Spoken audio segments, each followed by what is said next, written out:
নমস্কার, আমি স্বপ্না। আজকের গল্প খুচরো প্রেম। আবহাওয়া পরিবর্তনজনিত কারণে ঘন ঘন জ্বরে পড়ার মতন প্রেমে পড়ার রোগটা বিশ্বাসের সেই স্কুলবেলা থেকেই। অবশ্য সবই খুচরো প্রেম, খুচরো পয়সার মতন যেন খরচ হওয়ার জন্যই উঁকিয়ে থাকে। বিশ্বাসের প্রেমের মুকুলও যেন অকালে ঝরে যাওয়ার জন্যই মুকুলিত হয়, কিছুতেই আর বিকশিত হয় না। তবে তা নিয়ে বিশ্বাসের মোটেই কোনো চিন্তা ছিল না, বরং নতুন প্রেমে পড়া যায়। বন্ধুরা তা নিয়ে তার পিছনে লাগলেও বিশ্বাস কোনো দিন প্রেমের ব্যাপারে বিশ্বাস হারায়নি।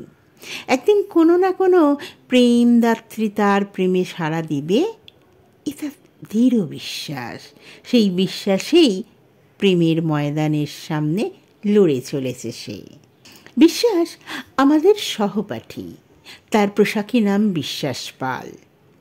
আনমোনা অমনধারা নাম কে রেখেছিল কে জানে। বিশ্বাসের বাড়ি আমাদের পাশের গ্রামে রামজীবনপুরে। বাড়ি হলে ভুল হবে, এটা তার মামার বাড়ি। বিশ্বাসের মা একমাত্র সন্তান। ঘরজামাই হয়ে বিশ্বাসের বাবা এখানেই থাকে। ঘরজামাই বললে তার মানে বিশ্বাসদের মামার বাড়ির বিরাট অবস্থা তা কিন্তু নয়। সামান্য জমি জামা পুকুরগড়ের উপর নির্ভর করেই সংসার চলে। আর্থিক অবস্থা আহামরি কিছু না হলেও বিশ্বাস রীতিমতন আদরেই মানুষ হয়েছে। একে মামার বাড়ি, তারপর মায়ের মতন সেও বাবা মায়ের একমাত্র সন্তান। তাই ছেলেবেলা থেকে না চাইতেই সে অনেক কিছু পেয়েছে। এমনকি কৃষিজীবী পরিবারের ছেলে হয়েও তাকে সংসারের কুটুটি কেটে দুটো করতে হতো না। বাবাকে কোনো দিন মাঠে মুড়ি দিতে যেতেও হয়নি। এমনিতেই লেখাপড়াতে নমনম হলেও বাড়িতে তার আদরের কোনো ঘাটতি হয়নি। আমরা যারা তার তুলনায় অবস্থাপন্ন পরিবারের সন্তান, তাদের কাছে বিশ্বাস ছিল রীতিমতন ঈর্ষার পাত্র। আমাদের কখনো রেশনে লাইন দিতে হতো, মুদিখানায় ঝোলা হাতে ছুটোছুটি করতে হতো, এমনকি গরু ছাগল টানাটানিও করতে হতো। আবার পরীক্ষার রেজাল্ট খারাপ হলে সন্ধে পর্যন্ত ভয়ে ঘরে ঢুকতে পারতাম না। বিশ্বাসের অবশ্য সেসবের বালাই ছিল না। সাদামাটা চেহারা হলে কি হবে, দিব্যি উজোর টেরি কেটে হাফ ফ্যাশনের জামা প্যান্ট পরে লক্কা পায়রার মতন ঘুরে বেড়ায়। হাত খরচের জন্য প্রচুর পয়সা পায়, তাই তার বন্ধু সংখ্যাও প্রচুর। তবে আমার সঙ্গে ছিল তার সর্বাধিক আন্তরিকতা। কত যে খুচরো প্রেম তার হয়েছে তারই অত্যা নেই। আর এইভাবে প্রেমে পড়তে গিয়ে কতবার যে মার খেতে খেতে বেঁচেছে তারও ঠিক নেই। কখনো হয়তো বাসে হাসতে হাসতে কোনো মেয়েকে দেখে ভালো লেগে গেছে, অমনি জগৎ সংসারের সব কিছু ফেলে পিছু পিছু অচেনা অচেনা বাস স্টপে নেমে পড়ল। চুপিসারে তাকে অনুসরণ করে বাড়ি পর্যন্ত ধাওয়া করে পরে বাসে ফিরে আসছে। পরদিন লেখাপড়ার পাঠ চুকিয়ে দিয়ে সেই গ্রামে গিয়ে হাজির। সেখানে গিয়ে ঘুর ঘুর করে সন্ধেবেলায় ফিরত। দিন পাঁচেক এভাবেই চলছিল। তারপরে একদিন দেখি সে চুপ করে বসে আছে। একান্তে জিজ্ঞেস করি, এবারও মিশন সাকসেসফুল হলো না তো? আফসোসের গলায় বিশ্বাস বলে, আরে হয়ে এসেছিল রে, অল্পের জন্য কেচে গেল। এভাবেই তো তোর তীরে এসে তরি ডোবে। আমার কথায় বিশ্বাস একটু মনক্ষুণ্ণ হলো। তার অভিমান দূর করতে বলি, বেশ বল শুনি তোর নতুন খুচরো প্রেমের বৃত্তান্ত। আরে সেদিন মেয়েটাকে বাসে দেখে এহসান ভালো লেগে গেল, মনে হলো ভগবান ওকে আমার জন্যেই গড়েছেন। সেই থেকে বলতে পারিস আদা জল খেয়ে পেছনে পড়ে গেলাম। এই তো তোর দোষ, সবসময় পিছনে পড়ে থাকতে হয়। সামনে গিয়ে গোলাপ নিবেদন পক্ষ বেলফুল কিংবা গন্ধরাজ বানিয়ে হাঁটু মুড়ে বলতে হয় আমি তোমাকে ভালোবাসি। অথচ সিনেমা দেখিস, চোখে পড়েনি কখনো? সেটাই তো করব ঠিক করেছিলাম, এই জন্যেই তো 5 দিন হন্যে হয়ে পড়েছিলাম ওই গ্রামে, কিন্তু বলাটা আর হলো কই। আরে প্রেমের ব্যাপার বলে কথা, অত তাড়াহুড়ো করলে হবে? প্রেমের প্রতীক্ষায় কতজনের সারা জীবন কেটে যায়। 5 দিন হয়নি তো কি হয়েছে? মন প্রাণ দিয়ে লেগে থাক, তাহলে কার্যসিদ্ধি হবেই। না রে, সে উপায় আর নেই। কেন, মেয়েটির থাপ্পড় খেয়েছিস বুঝি? না, গ্রামের লোক তাড়া করেছিল। এত দূর পৌঁছতেই তো পারলাম না, তার আগেই তো পাখি ফুরুদ্ধা। ফুরুদ্ধা মানে? 5 দিনের দিন আমি তো প্রস্তাব দেব বলে একেবারে ফুল টুল পকেটে নিয়ে তৈরি হয়ে গিয়েছিলাম, কিন্তু সেদিন গিয়ে দেখি দরজার সামনে মেয়েটাকে সবাই আবার এসো, চিঠি দিও বলে বিদায় জানাচ্ছে। বুঝে গেলাম মেয়েটা এই গ্রামের নয়, আত্মীয়ের বাড়ি বেড়াতে এসেছে। 5 দিনের পরিশ্রম বিতা গেল বলে খুব চুপসে গেলাম। চুপসে যাওয়ার কি আছে? পিছু নিতেই তো পারতিস। আত্মীয় যখন, তখন কত দূরে আর বাড়ি হতো। আর দূরে হলেই বা প্রেমের জন্যে মানুষ কত দূরেই না যায়। আর সুযোগ থাকলে আমিও কি যেতাম না ভাবতিস? তার আগেই তো মেয়েটা একটা হোঁতকা মতন লোকের মোটর বাইকে চেপে আমার মুখে এক রাস ধোঁয়া ছেড়ে দিয়ে চলে গেল। বহু চেষ্টা করেও মেয়েটার ঠিকানা জোগাড় করতে পারলাম না।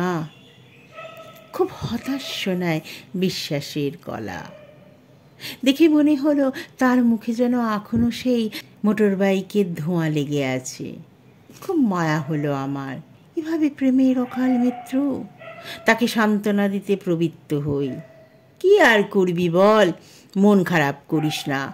ভগবান মনে হয় ওই মেয়েটিকে তোর জন্য তৈরি করেনি। আবার লেগে পড়, দেখবি ভগবান তোর জন্য যাকে তৈরি করেছেন তাকে ঠিক খুঁজে পাবি। বেশি দিন লাগে না, মাস 6 মধ্যে সেই রকমই মেয়ের খোঁজ পেয়ে যায় বিশ্বাস।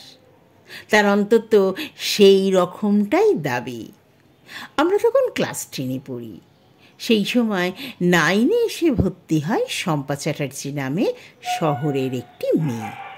তার মা সর্বরী নার্সের চাকরি নিয়ে এসেছেন এখানকার প্রাথমিক শিক্ষা কেন্দ্রে। কোয়ার্টারে থাকে। ইউনিফর্ম পরে যখন হাই হিল জুতে খট খট শব্দ করে তেজি ঘোড়ার মতন কোয়ার্টার থেকে আউটডোরে যায়, তখন গ্রামের লোক হাঁ করে দেখে। আগে এমন নার্স দেখেনি তারা। মায়ের মতন শম্পাও রীতিমতন মার কাটারি চেহারা। একই শহরে আবহাওয়ায় মানুষ, তার উপরে আল্ট্রা মডার্ন বেশভূষা। তাকে দেখে নিচু ক্লাসের ছেলে থেকে উঁচু ক্লাসের দাদা, এমনকি কচি বয়সের শিক্ষকদের বুক পর্যন্ত ধুকপুকুনি শুরু হয়ে যায়। স্কুলের মালতী, পার্বতী, সাথী, মহুয়াদের মতন সুন্দরী মেয়েদেরও মুখে শম্পার কথা। এখন এই শম্পার জন্যে একটি লম্বা লাইন তৈরি হয়। আমাদের মধ্যেও যে একটু সুপ্ত ইচ্ছে জাগেনি তা নয়, কিন্তু আমরা পিছিয়ে আসি। আর এই লাইনে থাকে শুধু 2 জন, বিশ্বাস আর বিন্দাস। বিশ্বাসের থেকে বিন্দাস একটু এগিয়ে, কারণ বিন্দাসের অনেক জমি জায়গা, পুকুর নয় দিঘি, রাইস মিল, এবং বিশ্বাসের থেকে বিন্দাসকে দেখতেও সুন্দর। শম্পাকে নিয়ে 2 জনের মধ্যে রীতিমতন ঠান্ডা লড়াই শুরু হয়ে গেল। যে বিশ্বাস কোনোদিন বাড়ির কুটুটি কেটে 2টো করেনি, সে দিব্যি শম্পার মায়ের কথা অবলীলায় মুদিখানার জিনিস সাইকেলে চাপিয়ে গুলের প্যাকেট পৌঁছে দিয়ে আসে। মায়ের সঙ্গে শম্পাও তখন সামান্যক্ষণের জন্য বাইরে এসে এক গাল হেসে থ্যাংক ইউ উপহার দেয়। কম যায় না বিন্দাসও। সেও দিঘি থেকে মাছ, জমির টাটকা সবজি সরবরাহ করে থ্যাংক ইউ অর্জন করে নেয়। হঠাৎ একদিন দেখি বাইনাকুলার ঝুলিয়ে ঘুরছে বিনাশ, আর শম্পাকে ইমপ্রেস করবার জন্য চোখ লাগিয়ে তাক করছে। বিশ্বাসও বিনা যুদ্ধে হারবার পাত্র নয়। পরের দিন তাকেও একটা ফ্ল্যাশ ওলা ক্যামেরা গলায় ঝুলতে দেখতে পাওয়া গেল। শম্পাকে ইমপ্রেসড করতে সে ঘন ঘন ক্যামেরা তাক করছে। বাইনোকুলার ও ক্যামেরায় শম্পার ইমপ্রেস হওয়ার আগেই আর একজন ইমপ্রেস হয়ে পড়েন। তিনি হলেন আমাদের অ্যাসিস্ট্যান্ট হেডমাস্টার সত্যনারায়ণ রুজ। দুজনকে ঘা কত কষিয়ে তাদের সেই জিনিস দুটো বাজেয়াপ্ত করে গার্জিন কল করেন। সেদিন বিকেলে আমাকে মধ্যস্থ করে বিন্দাস বিশ্বাসের উপরে ক্ষোভে ফেটে পড়ে। তোর জন্যই এমন হলো। ও বাবু ক্যামেরা নিয়ে ছবি তুলবে, বিশ্বাসও ছেড়ে দেওয়ার পাত্র না। না, তুই একাই ওকে চোখা মারবি? মারবই তো। তোকে শম্পা আর ওর মা মোটেই পছন্দ করে না, তাই চাকরের মতন খাটিয়ে নেয়। আর তোকে বুঝি জামাই আদর করে? করেই তো। এই তো আমি সবার সামনে শম্পাকে চোখ মারলাম, চুমু খেলাম, কেউ কিছু বলল না। বিন্দাসের কথা শুনে বিশ্বাস রীতিমতন দমে যায়, তো করতে থাকে। আমি বিশ্বাস করি না, শম্পা কিছুতেই তোকে চুম খেতে পারে না। আমি মধ্যস্থতা করি, আরে তুই এত টেনশন করছিস কেন? বিন্দাস তো মনে মনে করেছে এই শম্পা দেয়া না দেওয়ার উপর কিছুই নির্ভর করে না। ও তাই বল, সে তো আমি মনে মনে শম্পার সঙ্গে আরও কত কিছু করেছি, কিন্তু কাউকে আর কিছুই করতে হলো না। মাস 6 মধ্যে বদলির অর্ডার চলে এলো শম্পার মায়ের। বিন্দাসরা দুজনেই খুব মুষড়ে পড়ল। বিদায়ের দিন দুজনেই ওদের বাসে তুলে দিয়ে এলো। সেদিনও মা মেয়ের কাছে ওরা থ্যাংক ইউ উপহার পায়। বিশ্বাস সাহস করে বলে, মাসিমা আপনাদের ঠিকানাটা দিয়ে গেলে মাঝে মাঝে বেড়াতে যেতে পারতাম। সরপরি মিষ্টি হাসি বলল, নিশ্চয়ই যাবে, কিন্তু আমরা এখন গিয়ে কোথায় উঠবো তা তো ঠিক হয়নি। আগে সব ঠিকঠাক হোক, তারপর চিঠি জানিয়ে তোমায় বলবো। তারপর থেকে দুজনেই চিঠির প্রত্যাশায় দিন গুনে যাচ্ছে, কিন্তু চিঠি আর আসে না। চিঠি ঘিরে দুজনের মধ্যেই একটা সন্দেহের বাতাবরণ গড়ে ওঠে। দুজনেই ভাবে তাকে বাদ দিয়ে বুঝি অন্যকে চিঠি পাঠিয়েছে শম্পার মা, তাই একে অন্যের চোখ রাখে। দিনের পর দিন কেটে যায়, কারোর কাছে চিঠি পৌঁছয় না। শম্পার চিঠি না পেলেও একটি মেয়ের প্রেমপত্র অবশ্য পায় বিশ্বাস। মাধ্যমিক পরীক্ষা দিতে গিয়ে সেই প্রেমের সূত্রপাত। সাঁইথিয়া হাই স্কুলে সেন্টার পড়েছিল আমাদের। সেই স্কুলে ছিল মেয়েদের হোস্টেল। সেখানে পরীক্ষা দিতে আসা মেয়েরা ছেলেদের দেখে হোস্টেলের মেয়েদের মধ্যে উকিঝুঁকি শুরু হয়ে যায় এবং রীতিমতন যাদের মধ্যে কারো একজনের প্রেমে পড়ে যায় বিশ্বাস। তারপর পড়ার ফাঁকে প্রেমপত্র লেখে এবং পরদিন রেখে আসে হোস্টেলের জানলার কাছে। কাকে সে যে প্রেমপত্র দিচ্ছে তাই জানতে পারে না, কিন্তু পরদিন রীতিমতন উত্তর মিলে যায়। তার দেখা দেখি বিন্দাসও চিঠি চালাচালি করতে থাকে। পরীক্ষার শেষের দিন পর্যন্ত চিঠি চালাচালি চলে, কিন্তু কারও নিজ নিজ প্রেমদাত্রীকে চাক্ষুষ করবার সুযোগ ঘটে না। তাই দুজনের মন খারাপের অন্ত নেই। শেষ প্রেমপত্রতে নিজেদের ঠিকানাসহ হৃদয় নেগড়ানো প্রেম রেখে আসে তারা।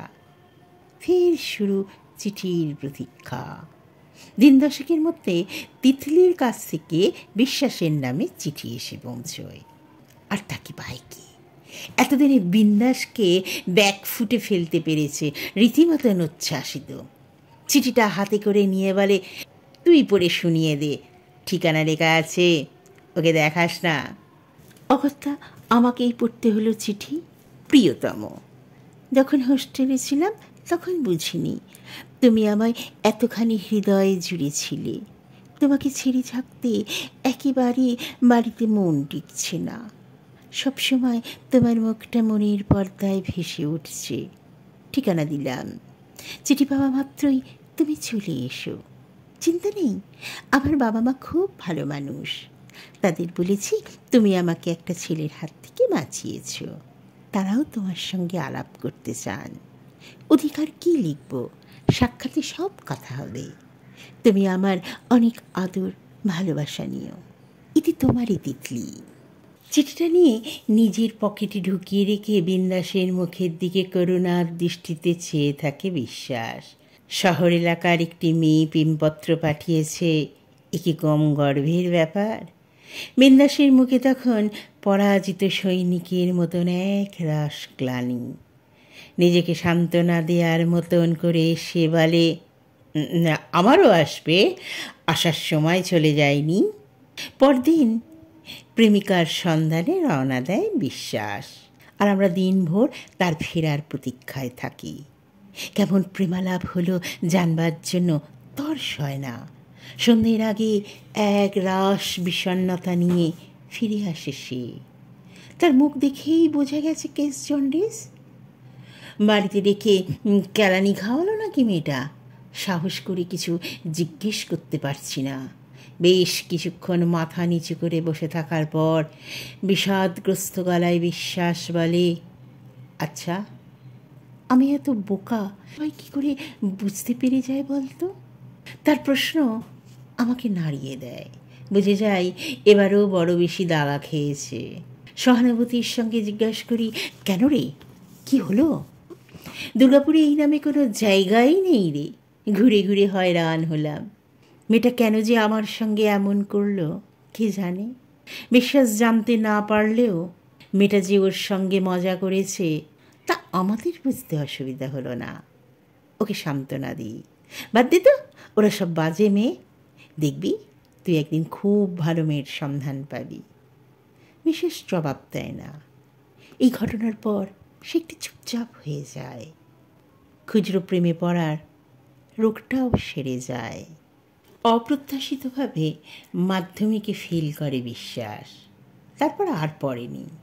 গঞ্জের মোড়ে একটা চা চপের দোকান খুলে বসে। আমরা শহরে পড়তে চলে যাই। ছুটির সময় বাড়ি এসে ওর দোকানে যাই, চা চপ খেয়ে গল্প করি। বিশ্বাস খুব খুশি হয়। ক্রমে আমরা চাকরি পেয়ে যাই। তখনও বিশ্বাসের দোকানই আমাদের আড্ডাস্থল। অন্য খদ্দেরের সঙ্গে আমাদের মতন চাকরিজীবী বন্ধুর পরিচয় করিয়ে সে খুব গর্ববোধ করে। চা চপের পয়সা দিতে এলে খুব রাগ করে, বলে, তোদের সঙ্গে কি আমার লেনদেনের সম্পর্ক? কিছু বলতে পারি না। এবার পুজোর ছুটিতে এসে ষষ্ঠীর দিনে গল্প করছি, এমন সময় পাশের গ্রামে বিধান দাসের মেয়ের বিয়ে হচ্ছে উত্তরপ্রদেশের এক দাদু বয়সী লোকের সঙ্গে। যারা অর্থাভাবে বিয়ে দিতে পারে না, এই গ্রামে অত্যন্ত গরিব মানুষ, তারা এরকমই দাদু বয়সী লোকদের সঙ্গে বিয়ে দিয়ে দেয়। এই খবর নতুন নয়, তবু বিশ্বাসকে কেমন ভাবান্তর লাগলো। শোনা মাত্রই দোকানের ঝাঁপ ফেলে দিয়ে বলল, চল তো দেখি। দ্রুত বিধান দাসের বাড়ির অভিমুখে হাঁটতে শুরু করে সে। অগত্যা আমাদেরও অনুসরণ করতে হয় তাকে। বিধান দাসের বাড়ির সামনে যখন পৌঁছল তখন বিয়ের প্রস্তুতি শুরু হয়ে গিয়েছে। কনের সাজে সাজানো রয়েছে তার মেয়ে আত্মাকে। মেয়েটির মুখে এমন একটা শ্রী আছে যা সকলের চোখ টানে, কিন্তু সে যেন বিষাদ প্রতিমা। পাশে দাঁড়িয়ে আছে বড় বেশি এক দাদু বয়সী বুড়ো হাবড়া একটা লোক। মেয়েটার মুখ চোখ দেখে মনে হচ্ছে হাড়ি কাটে বলি প্রদত্ত ছাক শিশু, আর চোখ দুটি ছলছল করছে।